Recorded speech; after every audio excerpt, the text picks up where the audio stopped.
Hi guys, gusto niyo bang matutunan ng duplicate? Parang ganito. Tapos kunyari naligo. Ang unggoy, minum na to. Kaya turuan kayo, madali lang yan. Kaya tara. Kaya punta na kayo sa CapCut nyo guys, tas new project na kayo. Tapos hanapin nyo yung video na idodouble nyo. O ni-record nyo muna. Tapos ganito ang gawin nyo guys. Hanapin nyo kung saan kayo magsisimula. Yan, dyan ako nagsimula. Tapos pag nakita nyo na kung saan nyo gustong mag-start, pindutin nyo lang yung split. Yan guys, split. Tapos delete nyo na yung una.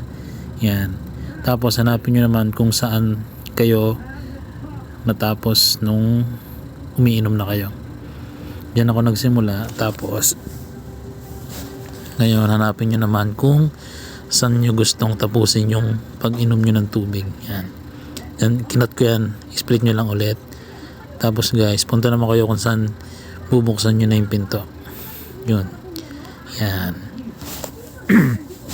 Yan guys.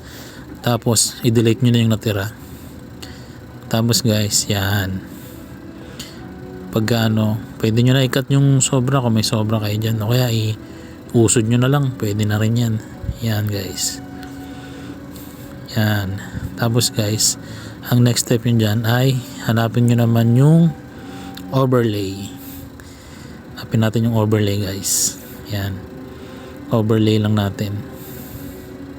Yan yung overlay. Tapos guys, i-drag nyo lang papunta sa pinakaunahan yung next video nyo. Yan. Pantayin nyo na siya dyan guys. Tapos hanapin nyo naman yung mask. Pag nakita nyo na yung mask, nasaan yung mask? Ayun yung mask. Yan. Tapos horizontal lang guys. Click nyo lang yung horizontal. Tapos i-adjust nyo yan.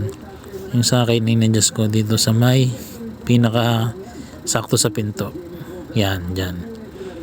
Tapos guys, pag na-adjust nyo yan ng sakto dyan sa pinto, i-check nyo lang yan guys. Tapos okay na yan. Tingnan nyo guys. Yan. Tapos play natin Ayan. Diba? Ganyan lang siyang kadali guys. Kaya guys, pa-like and follow na lang. Salamat.